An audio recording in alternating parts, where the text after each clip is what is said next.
উত্তর পূর্ব পর্ষদের ৭২তম পূর্ণাঙ্গ বৈঠক অনুষ্ঠিত হল শনিবার। বৈঠকে উপস্থিত ছিলেন উত্তর পূর্বাঞ্চলের ৮টি রাজ্যের রাজ্যপাল, মুখ্যমন্ত্রী এবং উপমুখ্যমন্ত্রীরা।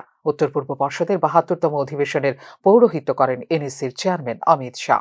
অধিবেশনে উত্তর পূর্বাঞ্চলের রাজ্যগুলি এবং কেন্দ্রীয় মন্ত্রকের আধিকারিকরা বিভিন্ন গুরুত্বপূর্ণ ক্ষেত্রে উন্নয়নের রূপরেখার নতুন দিকসমূহ তুলে ধরেন, যা উত্তর পূর্বাঞ্চলের উন্নয়নকে আরও ত্বরান্বিত করতে পালন করবে মুখ্য ভূমিকা। কেবলমাত্র দেশের ভৌগোলিকভাবে গুরুত্বপূর্ণ অংশই নয়, দেশের বৈচিত্র্য সংস্কৃতির একটি প্রতীকও হল উত্তর পূর্বাঞ্চল। ভারত, চীন, মায়ানমার, বাংলাদেশ, ভুটান এবং নেপালের সঙ্গমস্থলের থেকেই এই অঞ্চলের সঙ্গে আভ্যন্তরীণ সংযোগ, বাণিজ্য এবং কূটনীতির জন্য একটি গুরুত্বপূর্ণ সেতুতে পরিণত হয়েছে উত্তর পূর্বাঞ্চল। প্রধানমন্ত্রী নরেন্দ্র মোদীর অ্যাক্ট ইস্ট পলিসির দৌলতে বিগত কয়েক বছরে উত্তর পূর্বাঞ্চলের রাজ্যগুলিতে বিনিয়োগের ক্ষেত্রে উল্লেখযোগ্য উন্নতি হয়েছে। গত এক দশকে এই অঞ্চলে বিমানপথ, রেলপথ এবং জলপথের উন্নয়নের ওপর জোর দেওয়া হয়েছে।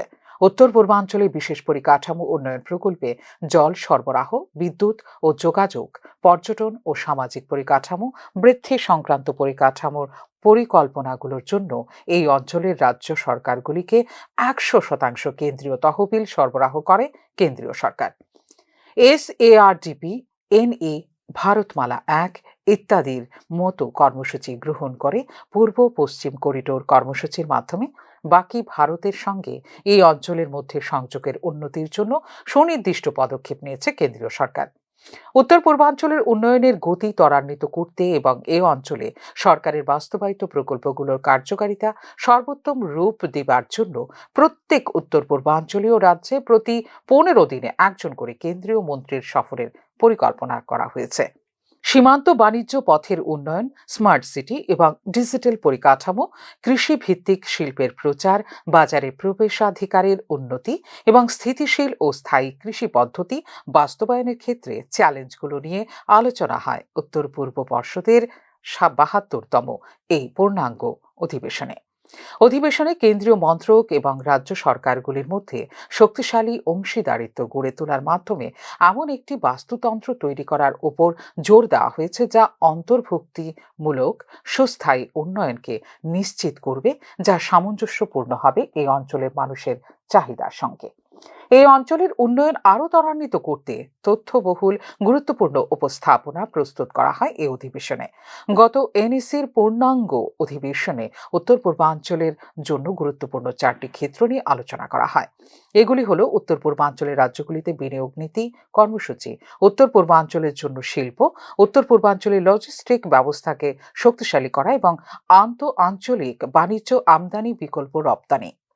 এই বিষয়ে গত এক বছরে ভারত সরকার এবং রাজ্য সরকারগুলির পদক্ষেপ নিয়ে রিপোর্ট পেশ করা হয় উত্তর পূর্ব পর্ষদের ৭২তম পূর্ণাঙ্গ অধিবেশনে। উত্তর পূর্বাঞ্চলের উন্নয়ন মন্ত্রক ২০২৫ সালের এপ্রিল মাসে দিল্লিতে উত্তর পূর্ব বিনিয়োগকারীদের শীর্ষ সম্মেলনের আয়োজন করছে। এই বিষয় নিয়েও আলোচনা করা হয়েছে উত্তর পূর্ব পর্ষদের বৈঠকে। এই অঞ্চলের উন্নয়নে আরও উৎসাহ দানের জন্য ৬টি গুরুত্বপূর্ণ ক্ষেত্রের ওপর আলোচনা করা হয় এই অধিবেশনে, যেমন জাতীয় পাম তেল মিশন এবং পাম তেলের এলাকা সম্প্রসারণ করতে উত্তর পূর্বকে কাজে লাগানো, 4G স্যাচুরেশন প্রকল্প ইত্যাদি।